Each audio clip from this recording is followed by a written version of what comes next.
Kalau orang mengandalkan Tuhan ketika tersudut, terjebak, terhimpit, udah terdesak, ketika responnya adalah cari Tuhan, itu anak Tuhan.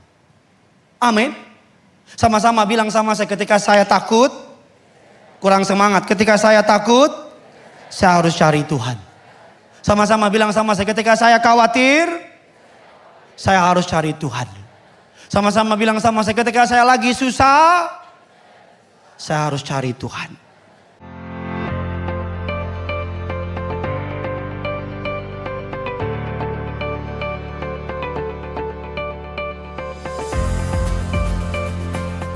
Tema khotbah hari ini, Bapak Ibu, adalah respon orang percaya di tengah gejolak. What should we do? Apa yang harus kita lakukan?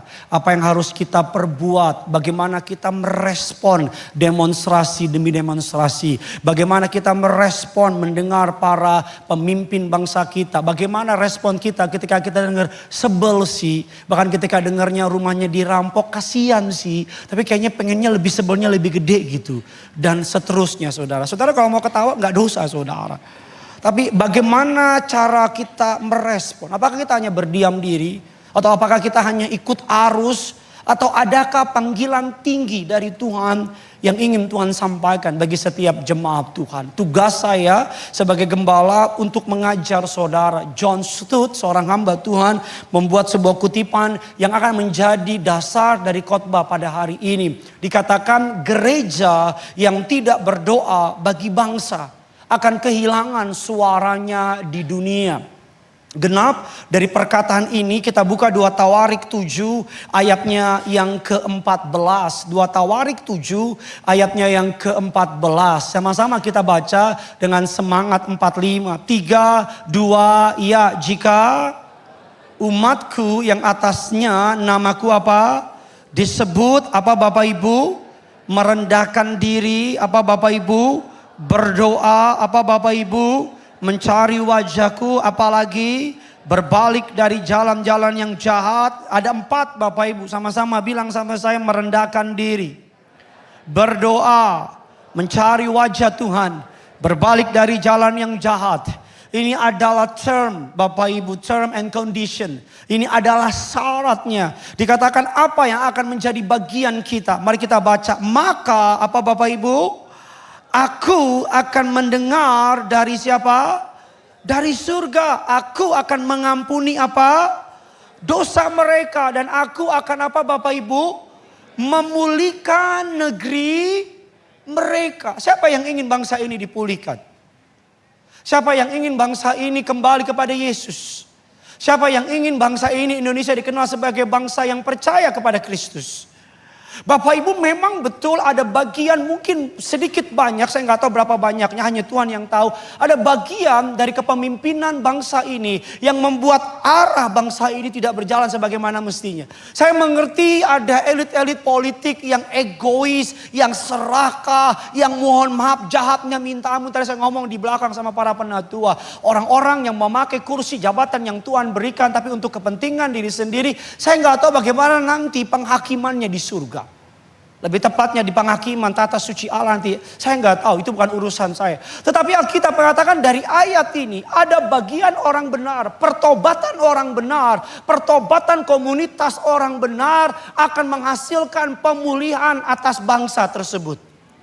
Jadi kita jangan hanya menuding tangan kita kepada para pemimpin kita. Memang betul itu bagian mereka. Pak Pendeta dia kan pemimpin, dia harus hidup benar. That's true, that's right, itu benar. Pak Pendeta dia kan pemimpin, masa di tengah-tengah rapat mereka joget. Di saat kita lagi susah cari makan. Betul, kurang ajar itu. Pak Pendeta masa kami dikatakan tolol, orang paling tolol sedunia. Betul, memang itu kurang ajar perkataannya. Saya nggak mau lebih lanjut lebih dalam karena takut bahaya.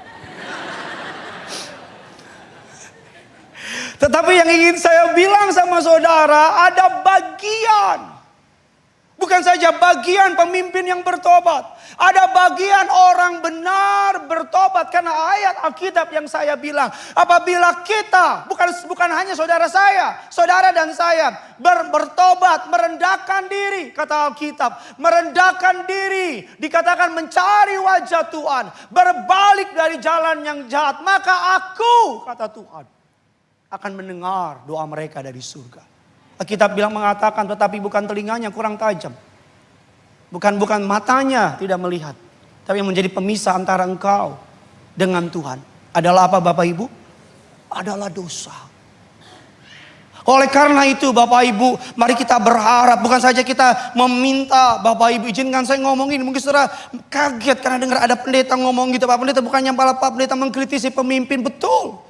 Tapi mari kita belajar sama-sama sebelum kita mengkritik orang lain. Check ourselves.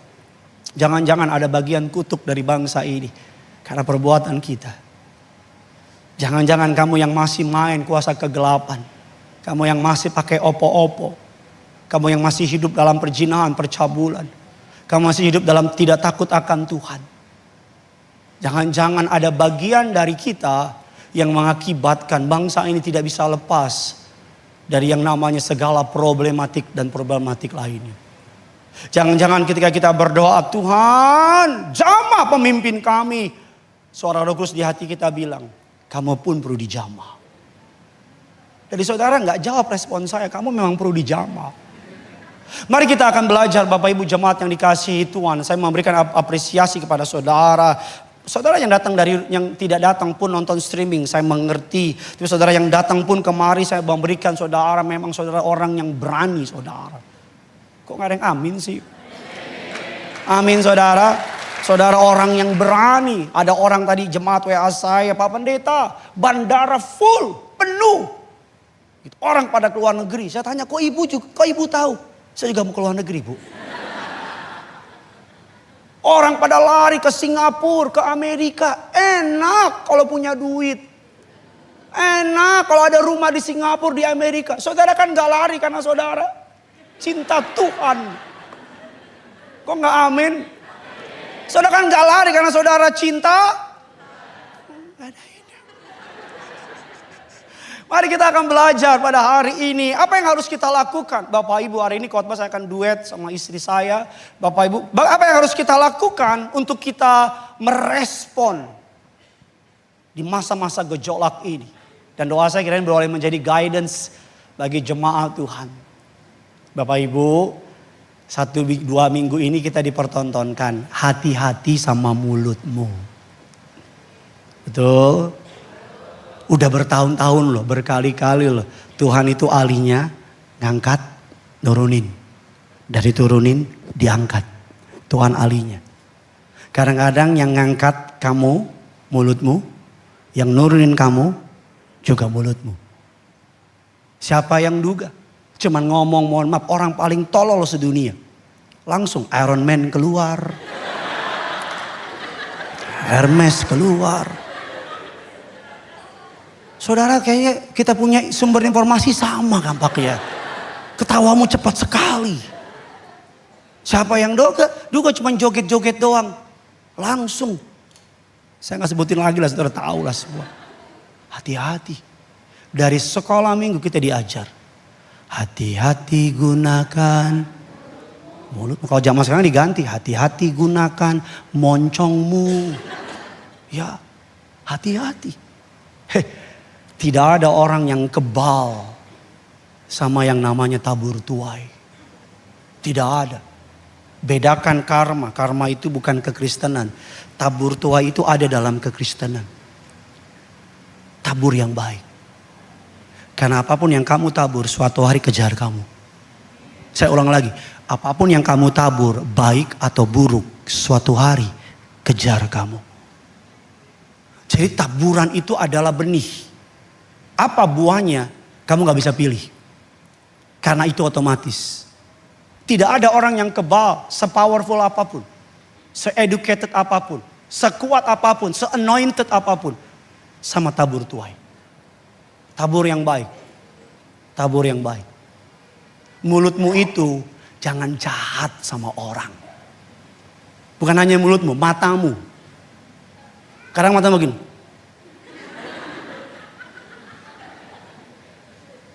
Untung Tuhan penuh kasih, kalau enggak begini, enggak balik itu mata. Yang pertama, mari kita melihat Bapak Ibu apa yang harus kita lakukan. Mazmur 119 ayat 105. Tidak mudah bagi kami Bapak Ibu di tengah malam harus putar balik mencari bahan untuk bisa menjawab apa yang menjadi keperluan jemaat Bapak Ibu. Kita doa minggu depan semuanya baik-baik saja. Amin saudara, kita berikan kemuliaan dulu bagi Tuhan kita. Anak saya, aduh papa besok gini sekolah apa enggak ya? Dia sih seneng gak sekolah. Kita papa yang udah bayar itu kan. Tapi ada banyak orang, aduh kerja enggak ya? Apa enggak ya? Saudara jangan sampai kalau udah chaos, udah hancur, udah ada penjara, udah bakar di mana-mana, baru kamu bilang Tuhan pulihkan. Telat. Lebih baik mencegah daripada mengobati. Itu kata dokter. Tapi dari mimbar ini, sebelum mimpi buruk kita kejadian. Pak Bu kalau ribut, dolar naik. 20.000, 25.000. Memang dari muka saudara mungkin sedikit yang punya dolar di sini. Daya beli susah. Ekonomi susah. Kemana-mana menakutkan. Itu yang pengen saudara lihat? Itu yang pengen saudara lalui lagi? Ada beberapa jemaat yang WA saya gini, Pak saya trauma sama 98. Please jangan kejadian lagi. Keluarga istri saya, kan istri saya dari garis keturunan Chinese Tionghoa. Aduh dia bilang, aduh jangan deh. Mazmur 119 ayat 105 kita baca. 3, 2, ya firman-Mu pelita bagi kakiku dan apa? Terang bagi di tengah situasi yang chaos dan yang paling cepat menyebar bukan saja api di jalanan, tapi narasi di sosial media, narasi di TV-TV, narasi di grup WA. Kemarin ada orang WA saya, Pak Pendeta, mall di sini udah dibakar, dijarah habis sama warga, sama massa. Hati-hati Pak Pendeta, gereja, pindahin barang gereja, keluarin Pak Pendeta. Kita udah ketakutan, udah mikirin lalamove dan sebagainya. Dia WA lagi 2 jam kemudian, Pak Pendeta ternyata hoax. Omongan kamu, narasi kamu bikin kita susah. Tadi ada jemaat WA saya tadi malam, istri saya saksinya, dia bilang, Pak Pendeta, masa mulai kumpul di depan Mega Mall Bekasi. Hati-hati Pak Pendeta. Ketika kita cek, ternyata mau Car Free Day. Ya harus kumpul lah. Ada orang tadi ketika kita mau ibadah di sini di Arta Gading bilang, Pak hati-hati Pak. Gading bahaya Pak. Titik merah, titik panas, titik api. Udah banyak titik-titik itu. Deket Pak sama Kuitang. Setahu saya jauh sama Kuitang ini. Kok tiba-tiba jadi deket sama Kuitang ini saya bilang. Hati-hati Pak, dekat juga sekalian aja Mako Brimob lebih dekat lagi sekalian aja semuanya. Kalau kita cuma takut, kita dilumpuhkan. Suatu hari iblis dipanggil oleh Allah. Ini nggak ada di Alkitab, cuma cerita aja. Iblis ditanya sama Allah, aku kasih kamu kuasa membunuh 100 orang. Kenapa yang mati 1000 orang? Terus kata iblis itu kepada Allah, memang yang kubunuh 100. 900-nya mati ketakutan. Ya, mati ketakutan. Saya pernah mendengarkan true story. Ada seorang pegawai kerja ada di sebuah tempat penyimpanan es. Mobil penyimpanan es. Dia masuk ke dalam. Bapak Ibu true story, saya bisa google it. Masuk ke dalam, kekunci, gak bisa keluar. Dia ketakutan, besok paginya diketemukan mati. Tebakan kita kedinginan, betul tidak? Tapi ketika polisi mencek, ternyata mesinnya nggak nyala. Yang membunuh dia bukan kedinginan, tapi narasi yang ada di pikirannya. Sekarang anak bangsa sedang diadu. Ada jemaat kita polisi, Bapak Ibu. Ini kalau saya ngomongin pasti dia bilang buzzer pemerintah nih. Buzzer nih. Ada jemaat kita polisi tadi pagi ibadah di daerah Bekasi. Suami istri. Dia bilang, Pak tolong doain Pak, habis ini kami harus jaga lagi Pak. Saya bilang, yuk gak bisa minta yang lain. Gak bisa Pak, gak punya pilihan Pak. Yuk gimana? Ya udah Pak, terima aja Pak, tolong doain Pak.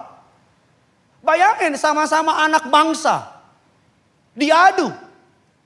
Rakyat yang sudah marah. Sedangkan polisi yang hanya bertugas. Please, jangan bawa ini kemana-mana. Jangan bilang Gideon tahu dibayar nih polisi. Nggak ada urusan saya.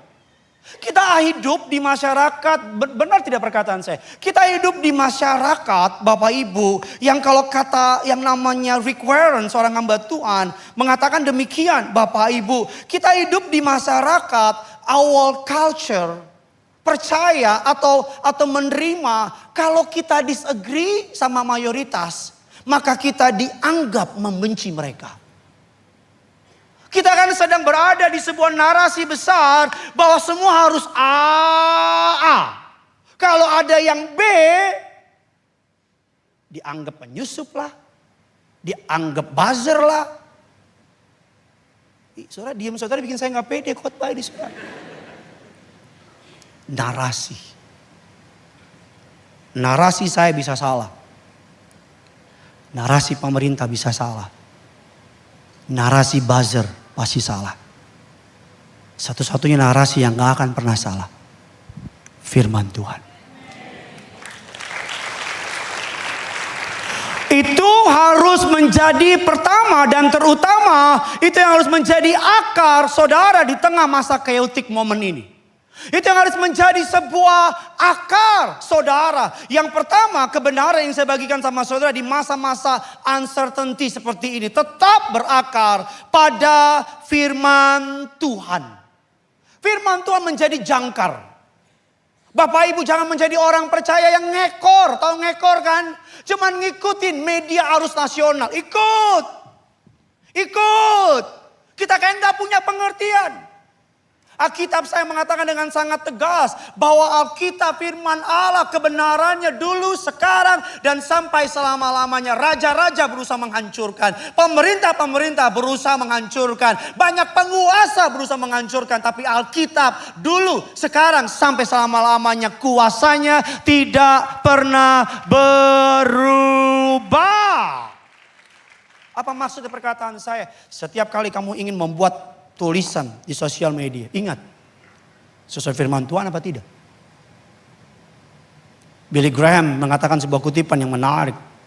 Dikatakan Alkitab lebih relevan dari berita besok. Tahu kan maksudnya? Berita besok udah ada belum?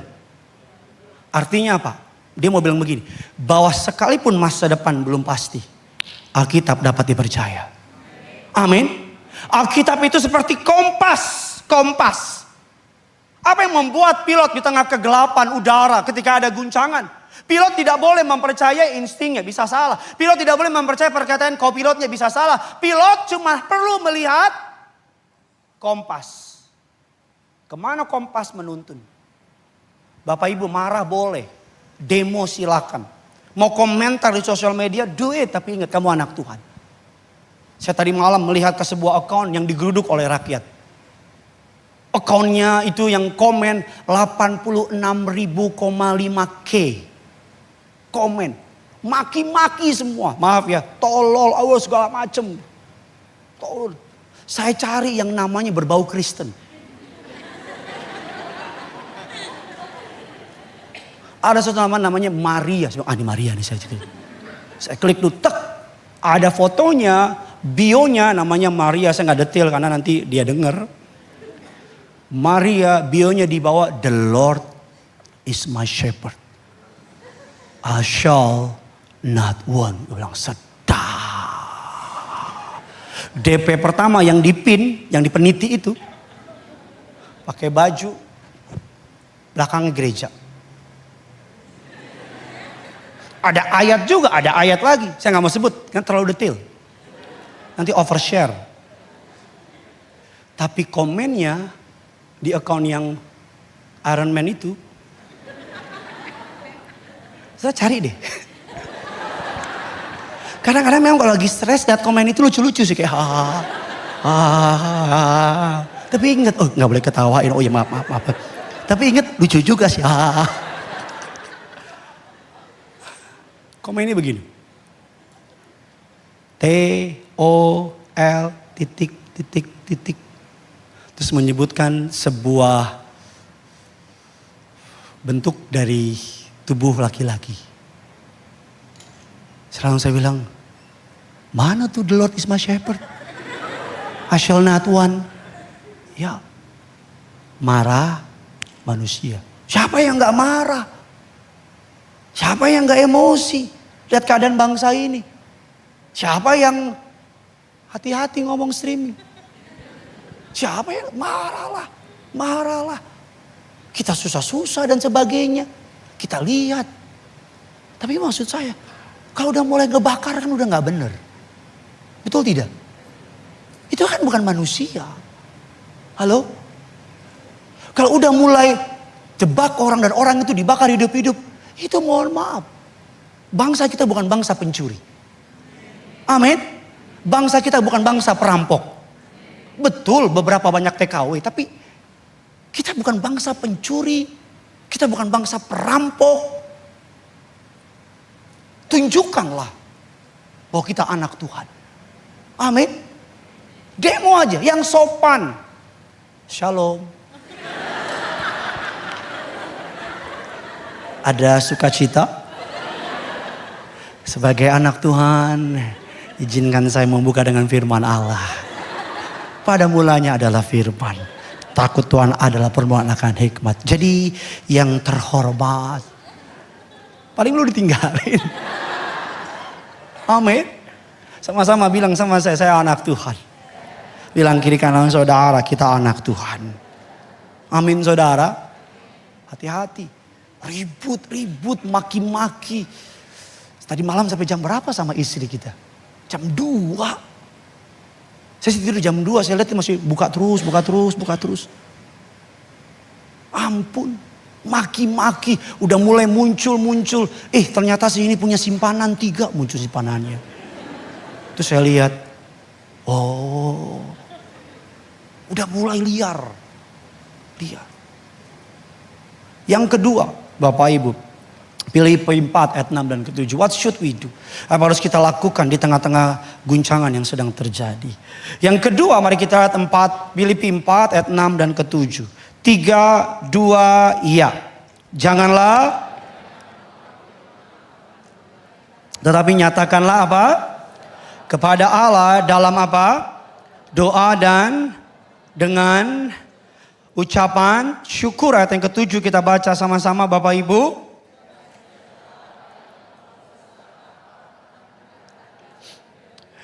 Suatu hari beberapa ribu tahun yang lalu ada seorang raja di Israel namanya Raja Yosafat. Alkitab mencatat dalam kitab 2 Tawarik 20 ayat yang ke-12. Alkitab mencatat bahwa ada orang-orang pegunungan Seir, orang-orang Bani Amon, orang-orang saya lupa Amalek atau siapa mengepung mereka. Alkitab saya bilang dengan sangat tepat, dengan sangat detail bahwa mereka terkepung. Tapi saya suka respon Raja Yosafat. Saya selalu bilang sama saudara, orang hebat, orang yang mengandalkan Tuhan itu terlihat ketika lagi tersudut. Respon apa pertama yang dia lakukan ketika dia tersudut? Amin. Kalau orang mengandalkan Tuhan ketika tersudut, terjebak, terhimpit, udah terdesak, ketika responnya adalah cari Tuhan, itu anak Tuhan. Amin. Sama-sama bilang sama saya, ketika saya takut, kurang semangat. Ketika saya takut, saya harus cari Tuhan. Sama-sama bilang sama saya, ketika saya khawatir, saya harus cari Tuhan. Sama-sama bilang sama saya, ketika saya lagi susah, saya harus cari Tuhan. 2 Tawarik 20 ayat yang ke-12 kita baca sama-sama. Ini perkataan langsung dari mulutnya Raja Yosafat. Ya Allah, tidakkah engkau akan menghukum mereka? Rasa-rasanya mirip. Ini mungkin doa dari sebagian kita. Tidakkah engkau akan menghukum mereka? Dikatakan selanjutnya, karena kami tidak mempunyai kekuatan untuk menghadapi laskar yang besar. Itu yang menyerang kami. Kami gak punya kekuatan, mereka lebih banyak uang dari kami, Tuhan. Tapi ayat yang tulisan kuning kita baca sama-sama. 3, 2, 1, ya.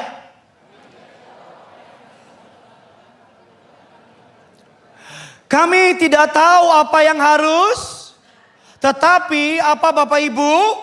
Mata kami tertuju kepadamu. Corrie ten Boom, Bapak Ibu, seorang hamba Tuhan mengatakan demikian, bahwa is prayer your steering wheel or your spare tire? Apakah doa menjadi setir atau hanya ban cadangan dalam hidupmu?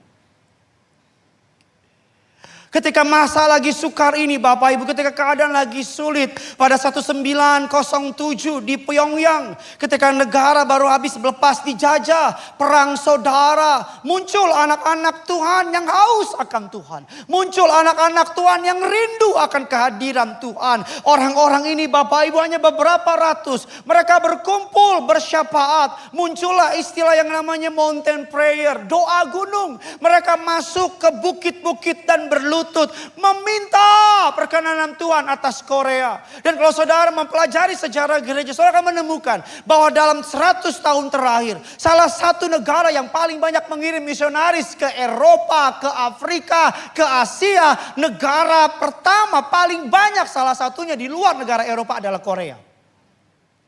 Korea. Semua berangkat dari beberapa ratus orang yang rindu cari Tuhan. Berangkat dari beberapa ratus orang yang rindu masuk ke bukit-bukit doa dan berlutut berseru kepada Tuhan. Lagu yang kita nyanyikan tadi kan, Tuhan pulihkan, Bapa pulihkan, kembalikan bangsa kami kepadamu, Tuhan pulihkan, ampunilah, dan pulihkan.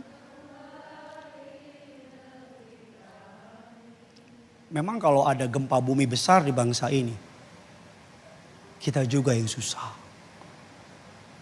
Kalau ada tsunami besar menghantam bangsa ini, kita juga yang susah. Kalau pemimpin kita gila, nggak kita intervensi dengan doa kita, kita juga yang susah. Saya dorong anak-anak Tuhan di sini yang kuat imannya, kuat mentalnya, masuk ke politik. Tapi dengan syarat yang kuat masuk ke politik. Biar kamu terlibat dalam proses pembuatan undang-undang dan keputusan. Setidak-tidaknya ada anak Tuhan di dalam. Amin. Tapi jangan di dalam lu ikut-ikutan. Amin. Kami nggak keberatan sebagai gereja memberi support. Nggak keberatan. Selama janji. Percaya, sepakat. Di dalam untuk kemuliaan nama Tuhan. Kalau enggak, nanti lo di dalam. Lapas. Penjara maksudnya. Nggak lucu ya? Ya. Alkitab saya bilang, doa. Yang kedua, sebelum saya masuk kepada poin ketiga yang akan disampaikan oleh Pastor Ramandat. Doa adalah senjata kita. Bilang kiri kanan saudara, senjata terbaik kita adalah doa. Amin. Segala sesuatu sebelum terjadi di alam nyata harus terjadi di alam roh. Saya ulang lagi, sebelum terjadi di alam nyata, ini alam nyata. Jiwani, ini jiwani semua nih.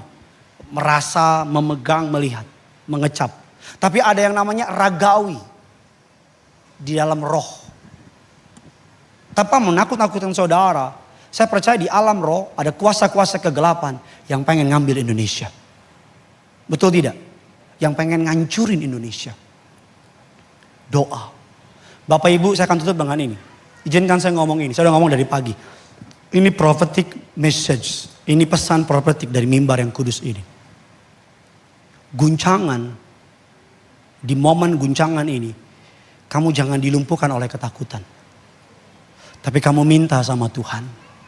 Buka mata saya. Untuk melihat. Apa maksud Tuhan dari guncangan ini. Karena di guncangan. Biasanya Tuhan melakukan yang namanya perpindahan. Betul? Yang di atas, yang tidak takut akan dia, diturunin di bawah. Yang di bawah, yang mencintai dia, diangkat ke atas.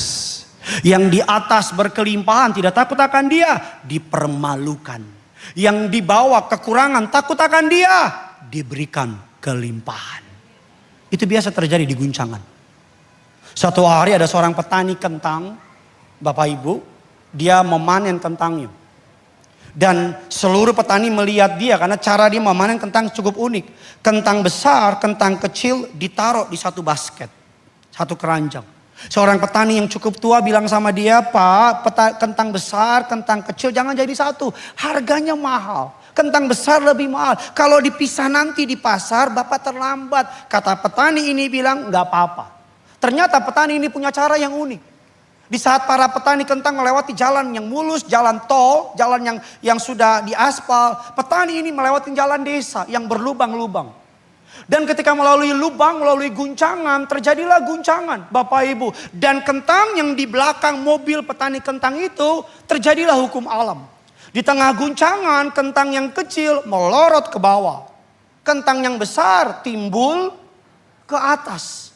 Dan sampai di pasar, petani itu membuka bagasinya dan melihat. Kentang yang kecil sudah ke bawah, kentang yang besar sudah di atas. Apa yang ingin saya bilang dari cerita ini? Tanamlah kentang. Itu pesan profetik dari mimbar ini. Yang ingin saya bilang sama saudara, guncangan hanya memisahkan orang kerdil dengan orang besar. Saya ulang lagi, seringkali Tuhan memakai cara guncangan seringkali dipakai Tuhan untuk memisahkan orang kerdil dengan orang besar. Siapa tahu di tengah guncangan ini ada ide bisnis. Sudah bikin baju anti timpuk. Kemarin COVID ada orang bikin face shield. Betul nggak? Dari mulai face shieldnya cuman ini, sampai helm, dan seterusnya. Get ready. Jangan takut. Mazmur 91. Divine protection. Perlindungan ilahi ada atas setiap kita. Amin saudara. Poin ketiga dan keempat, saya panggilkan wanita. Bukan yang paling seksi, kan itu anggota DPR. Wanita yang paling cantik di muka bumi. Setidaknya versi kerinduanku church saudara. Kalau gak suka urusan masing-masing. Esther Amanda untuk menyampaikan poin ketiga dan keempat. Boleh kasih tepuk tangan dulu yang dahsyat. Memang suami saya kayak negara ini ya, tiap hari ada aja gebrakannya ya. Lagi singer, ditodong suruh gantian khotbah. Baiklah, poin yang ketiga kita akan lanjutkan khotbah ini. Respon orang percaya di tengah gejolak. Tadi yang pertama kita udah belajar, kita pegang sama firman Tuhan. Yang kedua, jadikan doa sebagai senjata kita. Dan yang ketiga, menjaga lidah, tapi saya tambahin, dan jari. Menjaga lidah dan jari kita. Sama-sama kita baca dulu yuk. Amsal 18 ayat yang ke-21. Sama-sama kita baca ayat firman Tuhan. 3, 2, 1. Hidup dan mati dikuasai lidah. Siapa suka menggemakannya akan memakan buahnya. Yakobus 3 ayat yang ke-5. Demikian juga lidah. Walaupun suatu anggota kecil dari tubuh namun dapat memegahkan perkara-perkara yang besar. Lihatlah betapapun kecilnya api, ia dapat membakar hutan yang besar. Di tengah-tengah konflik yang ada hari-hari ini, tengah gejolak yang ada hari-hari ini. Saya mau tanya deh, kita semua dapat informasi bahwa hari ini gereja kerinduanku yang jam 5 sore diliburkan. Di Bekasi yang sore diliburkan. Di Aksa semua diliburkan. Tahu dari mana? Dari sosmed. Gak ada yang kita teleponin satu-satu kan? Semua tahu dari social media. Lidah di zaman sekarang, di zaman modern sama kayak jempol kita. Sama kayak jari-jari kita. Sama kayak apa yang kita share di sosial media. Sekarang pertanyaannya apa sih? Bagaimana kita mau merespon situasi hari-hari ini? Situasi makin panas. Kelompok yang ini bangkit melawan kelompok yang ini. Kelompok yang ini benci kelompok yang ini. Mulai muncul narasi-narasi mengarah kepada satu etnis tertentu. Bilang, ayo jangan mereka doang yang kaya, kita miskin, mereka juga harus miskin, dan lain-lain sebagainya macamnya. Semua dari ketikan, Bahkan jauh sebelum konflik hari ini terjadi, bahkan jauh sebelum orang-orang pada turun ke jalan, dimulai dari ketikan. Dimulai dari media sosial. Orang-orang yang mulai bangun narasi demi narasi demi narasi. Lihat betapa besarnya dampak dari apa yang kita share. Dari apa yang kita ucapkan. Hati-hati, hati-hati. Di tengah situasi bangsa yang sedang chaos, senjata yang paling berbahaya bukan bom, bukan rudal, bukan TNT dan lain-lain. Tapi adalah lidah atau jari yang gak terkendali. Yang gampang kemakan, gampang percaya. Kalau kita membiarkan hati kita dikuasai oleh ketakutan, dengar satu narasi, kelapa gading hati-hati, titik api. Kita akan dikuasai dengan ketakutan. Merespon sesuatu, takut itu wajar. Takut itu manusiawi. Takut itu wajar. Yang jangan sampai kejadian sama orang percaya, yang menjadi respon orang percaya adalah hidup dalam ketakutan.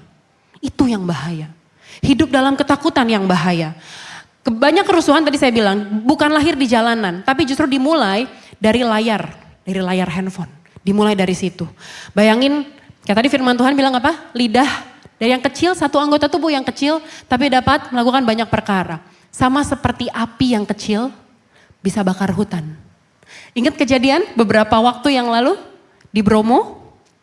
Bromo satu bukit, satu lahan besar, nggak tahu berapa hektar, habis terbakar hanya karena percikan dari flare.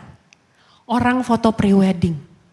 Saya yakin mereka nggak pasang flare-nya 500 gitu, enggak. Satu flare yang mereka foto, keluar asapnya, bawa jalan, foto estetik, cantik, manis.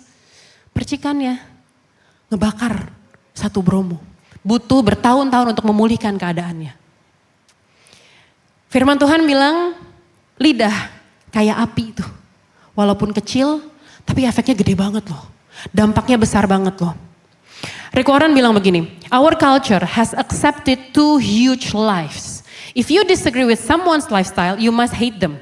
And if you love someone, you must agree with everything they do. Budaya kita ini menerima kebohongan. Ada dua kebohongan. Kalau kamu nggak setuju sama seseorang, semuanya harus ikut-ikutan. Tapi kalau kamu suka sama seseorang, kamu harus semuanya. Semua yang dia lakukan kamu anggap benar. Semua orang percaya, kita sebagai orang percaya harus berbeda. Kita harus tampil beda, penuh kasih, tapi tetap berdiri pada kebenaran. Bukan kompromi. Saya nggak bilang kita kompromi sama segala kesalahan, no. Tapi kita harus berdiri di atas kebenaran, tapi dibalut dengan kasih. Dibalut dengan kasih. Jadi gimana sih? Sekarang kita kalau misalnya terima berita, kita ngeliat orang. Sekarang nih banyak fitur di Instagram, at yours itu ya. At yours, dimulai dari siapa, at yours, banyak narasi yang dibentuk. Baca dulu baik-baik. Baca dulu baik-baik. Kita sama-sama marah kok. Kita sama-sama kecewa kok. Kita sama-sama sebel kok. Tapi coba baca dulu baik-baik deh. Arahnya kemana sih? Ini pikir dulu baik-baik. Minta Tuhan kasih hikmat. Beberapa waktu yang lalu saya bawain khotbah soal judulnya pelan-pelan saja. Jangan buru-buru komentar kalau kita nggak mengerti the whole story. Jangan cepat-cepat ngambil keputusan, jangan cepat-cepat menarik garis, mengambil sebuah summary kalau kita nggak punya semua faktanya. Jangan jadi orang Kristen yang dengernya setengah, ngertinya seperempat, tapi ngomongnya double. Bahaya, bahaya, bahaya. Kita verifikasi dulu, cek dulu kebenarannya sebelum share sesuatu. Kalau kita nggak ngerti, mendingan diem aja deh. Kalau kita nggak benar-benar paham, mendingan diem aja deh. Mendingan tahan lidah kita, tahan jempol kita, dan justru pakai media sosial kita untuk menyebarkan kabar baik. Untuk ngajak orang untuk berdoa, ngajak orang untuk ayo kumpul yuk berdoa yuk. Nggak peduli apa gerejamu, nggak peduli apa denominasimu. Di saat-saat kayak gini, gak usah pusing lah sama denominasi dan lain-lain. Ayo kumpul. Orang-orang Kristen ayo berkumpul jadi satu, mengangkat tangan menyembah Tuhan. Bawa permohonanmu, bawa petisimu di hadapan Tuhan. Minta Tuhan berbelas kasihan sama Indonesia. Minta Tuhan membalikkan hati para raja-raja, para pembesar-pembesar. Firman Tuhan yang bilang untuk berdoa bagi raja-raja, bagi para pembesar-pembesar, to all the authorities. Dan firman Tuhan dengan tegas bilang, itulah yang berkenan di hadapan Tuhan. Walaupun rasanya sebel sih. Tahu sih, rasa-rasanya menghabiskan waktu 1-2 menit untuk berdoa. Rasanya gak usah didoain tuh orang mah. Gak usah didoain. Tapi firman Tuhan bilang itulah yang baik dan berkenan di hadapan Allah. Berdoa bagi para raja, bagi para pembesar. Mendingan kita pakai sosial media kita untuk ngajak orang. Take a moment untuk berdoa bagi Indonesia. Jangan pikir, saya bukan siapa-siapa kok. Saya bukan influencer, saya bukan pejabat, follower saya dikit gak banyak. Jangan pikir sekalipun kita kayaknya seolah-olah bukan siapa-siapa di jagat media sosial ini. Jangan pikir apa yang kita post, apa yang kita share, pendapat apa yang kita keluarkan gak berpengaruh apa-apa. Firman Tuhan bilang api yang kecil bisa membakar hutan yang besar. Hati-hati. Tadi Pastor Gideon udah nyanyiin hati-hati gunakan mulutmu. Tapi saya mau bilang hati-hati gunakan jempolmu. Hati-hati. Apa yang kamu post, apa yang kamu share, hati-hati. Dan ingat, lidah kita, jempol kita adalah kesaksian kita. Dunia tuh lihat loh. Dunia menilai Kristus yang ada dalam kita. Dunia lihat bagaimana kita bersosial media. Bagaimana kita berinteraksi di dunia maya. Bagaimana kita ngomong sama orang lain. Jangan nih ya, karena narasi persahabatan bisa rusak loh. Tadinya kamu baik-baik aja sama seseorang. Tadinya kamu gak berpikir jahat tentang seseorang. Tapi kemudian kamu kumpul, denger, tahu gak dia gini loh. Kamu mulai pandang orang itu beda. Masa sih? Iya lagi. Tapi kayaknya enggak deh. Terus selingkupi terus dengan narasi demi narasi. Dan kita mulai percaya, merusak persahabatan. Dan gawatnya habis itu kita yang bilang ke orang yang lain, ke circle yang lain. Gue dulu ngelihat dia baik sih, tapi pas gue lihat kayaknya gak kayak gitu deh. Yang keempat, yang terakhir. Bagaimana respon kita di tengah gejolak? Matius 5 ayat yang ke-9. Ini perkataan Tuhan Yesus sendiri. Matius 5 ayat yang ke-9. Berbahagialah orang yang membawa damai karena mereka akan disebut anak-anak Allah. Yesus dalam khotbah di bukit gak bilang berbahagialah orang yang netral. Yesus gak bilang berbahagialah orang yang berpihak kepada para pembesar. Atau Yesus gak bilang berbahagialah orang yang diem-diem aja gak usah banyak omong. Tapi Yesus bilang berbahagialah orang yang membawa damai. Berpihak pada perdamaian, membawa damai. Kita nggak diminta untuk nggak usah bersuara deh, udah diam-diam aja deh biar. Ya udah kalau gitu kalau jaga ketikan dan lain-lain, saya diam-diam aja deh, nggak usah ngomong apa-apa deh, netral aja deh. Enggak, Yesus bilang berbahagialah orang yang membawa damai, karena mereka disebut anak-anak Allah. Bawa damai, pakai kata shalom. Kalau kita mau tilik sedikit dari bahasa Ibraninya, shalom. Ini kemarin saya pelajari ini mengandung 4 unsur. Shalom itu bukan hanya nggak punya masalah sama orang lain. Damai shalom itu bukan artinya hanya sekedar salam. Kalau ketemu sebagai orang Kristen, kalau ketemu ngucapin shalom kayak halo. No, nggak sesimpel itu. Tidak sesederhana itu. Ketika kita bilang shalom, mengandung makna damai yang utuh, yang lengkap, yang sempurna. Kemarin saya pelajari kata shalom mengandung 4 unsur damai. Yang pertama, damai antara kita dengan Allah. Hubungan kita dengan Allah sudah diperdamaikan melalui karya kematian dan kebangkitan Yesus. Amin. Kita sudah diperdamaikan dengan Allah. Damai yang pertama, damai antara kita dengan Allah. Damai yang kedua, damai antara kita dengan sesama kita. Mengasihi. Saling mengasihi. Ada damai dalam hubungan, dalam rumah tangga, dalam persaudaraan, dalam komunitas, dalam hubungan gereja. Shalom, damai. Yang ketiga, shalom dengan diri sendiri. Damai antara kita dengan diri kita sendiri. Kita udah berdamai dengan masa lalu kita. Kita berdamai dengan semua yang udah Tuhan kasih sama kita. Segala jalan yang tengah kita jalani saat ini dalam hidup, kita berdamai dengan itu.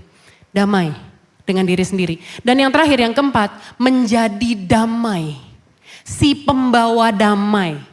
Di tengah-tengah kemana Tuhan panggil kamu dan kirim kamu. 4 unsur, shalom. Dan Yesus bilang berbahagialah orang yang membawa shalom ini. Yang menjadi agen perdamaian, the agent of peace. Karena mereka disebut anak-anak Allah. Dunia pengen menang dengan kekerasan. Ya, kalau kita lihat dari film-film kolosal, drama-drama perang dan lain-lain. Kemenangan-kemenangan diraih dengan apa? Peperangan hebat. Wah, musuhnya mengalahkan, membunuh panglima-panglimanya dengan kekerasan demi kekerasan. Kalau nonton film silat, nonton drama-drama seguknya Korea gitu. Kemenangan besar diraih lewat peperangan. Tapi kita lihat, our greatest example, namanya Yesus. Bagaimana dia memerangi dosa? Bagaimana dia menjadi pemenang? Dengan apa? Dengan kelemah lembutan. Dengan pengorbanan. Dengan kerendahan hati. Yesus menjadi pemenang bagi kita. Membawa kemenangan bagi kita dari menang atas dosa. Bukan dengan wah maju perang, hajar sikat. Tapi dengan mengorbankan dirinya naik ke atas kayu salib, taat sampai mati. Dengan bersujud di Taman Getsemani dan bilang bukan kehendakku tapi kehendakmu yang jadi Tuhan. Itu caranya Yesus menang. Dan kita sebagai yang katanya orang Kristen, tahu arti Kristen? Tahu arti Kristen? Pengikut Kristus artinya. Jadi artinya apa yang Kristus lakukan sebagai pengikut Kristus kita harus ikutin. Ikutin bagaimana caranya Yesus menghadapi peperangan, menghadapi konflik, menghadapi gejolak. Dunia percaya damai bisa tercapai dengan membungkam lawan. Yang berbeda pendapat sama kita, kita bungkam, kita suruh diem, kita cuekin narasi-narasi mereka. Tapi Yesus menunjukkan damai justru dengan bilang apa? Kasihilah musuhmu dan berdoalah bagi mereka yang menganiaya kamu. Kayaknya daging kita pengen ngelawan ya. Kayaknya daging kita tuh kayak gak terima gitu. Apalagi di situasi yang seperti ini. Tapi balik lagi, sebagai pengikut Kristus. Yesus membawa damai dengan bilang, kasihilah musuhmu dan berdoalah bagi mereka yang menganiaya kamu. For those who execute you. Dan Yesus di atas kayu salib, kalimat-kalimat terakhirnya dengan tarikan-tarikan nafas terakhirnya masih bisa-bisanya bilang ampunilah mereka sebab mereka tidak tahu apa yang mereka perbuat. Dunia menuntut perubahan dengan kebencian, tapi Kristus membawa perubahan yang sangat luar biasa, membawa kita dari gelap menuju terangnya yang ajaib. Yang tadinya kita hamba dosa dimerdekakan oleh Tuhan. Kristus membawa perubahan bukan dengan kekerasan tapi dengan kasih. Dengan menunjukkan kasihnya sama setiap kita. Amin. Roma 12 ayat 18. Sedapat-dapatnya kalau hal itu bergantung padamu, hiduplah dalam perdamaian. Hiduplah dalam perdamaian dengan semua orang. Saya akan tutup dengan kisah ini. Saya boleh undang teman-teman pemusik, boleh maju ke depan. Pada tahun 1914, pada zaman Perang Dunia Pertama, ada sebuah peristiwa yang dunia sebut dengan peristiwa The Christmas Truce. Tahun 1914. Jadi ada kejadiannya di malam Natal 24 Desember 1914. Di front barat di wilayah Belgia dan Prancis. Ada tentara Jerman dan juga Inggris. Mereka ini saling berhadap-hadapan di depan parit. Malam-malam, gelap. Mereka standby. Mereka bermusuhan pada saat Perang Dunia Pertama. Mereka saling lihat, saling pantau, siap-siap untuk menyerang satu sama lain. Kemudian tentara Jerman mulai nyanyi lagu Silent Night, Malam Kudus, karena malam Natal. Tentara Jerman nyanyi Silent Night. Tidak lama kemudian suara nyanyian mereka kedengeran sama tentara Inggris. Tentara Inggris mulai nyanyi Silent Night. Mereka bersaut-sautan, lagu Malam Kudus bergema, bahasa Jerman dan bahasa Inggris. Mereka nyanyi Silent Night. Mereka yang tadinya udah saling incer, saling siaga, saling pantau. Mereka malah jadi nyanyi, nyembah Tuhan. Keesokan harinya ketika matahari udah terbit, udah terang. Mereka udah saling lihat satu sama lain. Mereka lanjutin perang? No. Mereka ketemu di parit itu. Mereka salaman. Saling ngucapin selamat Natal. Mereka duduk bareng. Minum bareng. Bertukar makanan. Saling ngerokok bareng. Enggak, saya enggak ngajarin untuk kita berdamai sambil ngerokok, enggak. Tapi gini ceritanya begini. Mereka sambil ngerokok bareng, terus bahkan mereka main sepak bola di area itu. Bareng. Dua kekuatan besar dalam perang dunia, bayangin. Momennya perang dunia pertama. Dua kekuatan besar, tentara Jerman, tentara Inggris. Tadinya saling pantau, saling serang, saling berkelahi. Mereka memilih untuk mendahulukan damai. Nyanyi, salaman. Dan setelah itu mereka menguburkan jenazah-jenazah tentara yang meninggal. Mereka kubur bareng-bareng secara hormat di medan perang itu. Kalau tentara yang dari awal panggilan mereka adalah untuk saling serang, saling bunuh. Mereka pasukan berani mati, bos. Mereka ada di garda depan peperangan, perang dunia. Mereka pasukan berani mati. Mereka untuk ngebunuh orang mereka gak takut. Kalau mereka aja bisa relain hati mereka untuk Roh Kudus jamah mereka. Saya yakin ya, waktu tentara Jerman yang nyanyi, mereka tuh nggak janjian gitu. Nggak janjian nanti jam segini kita kayak rundown gitu. Jam segini kita nyanyi bareng-bareng ya, Silent Night, enggak. Saya yakin mungkin ya, ini di bayangan saya nih, di kepala saya nih. Mereka pada saat lagi mantau di parit, lagi saling ngumpet satu sama lain, saling memantau. Ada satu, Roh Kudus dia muncul di hatinya. Ingetin, malam Natal. Mungkin dia sambil bersenandung kecil pelan-pelan takut kedengeran sama musuh. Silent night, holy night. Terus teman sebelahnya denger. Mungkin ikut. Temannya denger. Akhirnya mereka nyanyi bareng-bareng. Hanya dari satu orang. Yang mau nurut. Melembutkan hatinya. Cari Tuhan. Nyembah Tuhan. Meninggikan nama Tuhan. Ada perdamaian. Kita dipanggil untuk jadi pendingin, bukan jadi bensin. Amin. Ayo bangun komunitas doa, bangun mesbah, bukan cari temen yang sama-sama tukang julid. Bawa damai lewat tindakan yang sederhana. Jadi agen perdamaian. Kemarin saya lihat ada teman saya di Miss Indonesia, dia punya bakery. Bakerynya di daerah Senopati. Terus kemudian dia packing roti-roti, dia bagiin ke orang-orang yang lagi demo dengan damai.